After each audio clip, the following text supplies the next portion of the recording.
அனைவருக்கும் வணக்கம். இயக்குனர், மாநில வேளாண்மை விரிவாக்க மேலாண்மை நிலையம், குடிமான்மலை. தினம் ஒரு வேளாண் தொழில்நுட்ப செய்தி.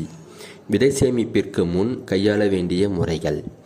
வயலிலேயே விதைகளை தாக்கும் பூச்சிகளான பயிர்வண்டு, நெல் அந்துப்பூச்சி மற்றும் அரிசி கூன்வண்டு போன்ற பூச்சிகளை கட்டுப்படுத்த பால் பிடிக்கும் சமயத்தில் மாலத்தியன் 50 ஈசி பூச்சிக்கொல்லியை 0.5% என்ற அளவில் தெளிக்கலாம்.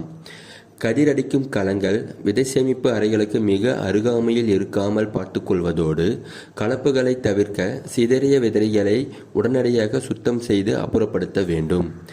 அறுவடைக்கு பின் விதைகளை நன்றாக உலர்த்தி ஈரப்பதத்தை 8 முதல் 12% அளவிற்கு குறைக்க வேண்டும். சணல் சாக்கு அல்லது துணிப்பையில் விதைகளை சேமித்து வைப்பதற்கு உகந்த ஈரப்பதமான நெல் 13%, மக்காச்சோளம், சோளம், கம்பு, சிறுதானியங்கள் 12%, பயிர் வகை பயிர்கள் நிலக்கடலை, சூரியகாந்தி, எள் 9%, ஆமணக்கு 8%, பருத்தி 10% உலர்த்த வேண்டும். விதைத்தரம் பாதிக்காமல் இருக்க விதைகளை முற்பகல் 11:30 மணி முதல் பிற்பகல் 3 மணி வரை நேரடி வெயிலில் உலர்த்துவதை தவிர்க்க வேண்டும்.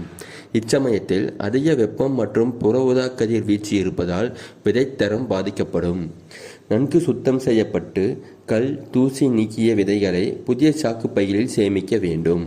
விதை சேமிப்பு கிடங்குகளில் சேமிக்கப்பட வேண்டிய விதைகள் மிகுந்த முளைப்புத்திறன் மற்றும் வீரியமிக்கதாகவும், பூச்சி மற்றும் பூஞ்சான நோய் தாக்குதல் இல்லாத விதைகளாகவும் இருத்தல் வேண்டும்.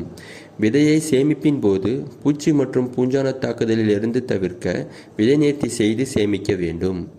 விதை சேமிப்பிற்கு பயன்படுத்தப்படும் சாக்குகள் புதியதாக அல்லது பூச்சியற்றதாக இருக்க வேண்டும். பழைய சாக்குகளை மாலத்தியன் 0.1% கரைசலில் நனைத்து உலர்த்திய பின் விதைகளை சேமிக்க பயன்படுத்தலாம். நன்றி.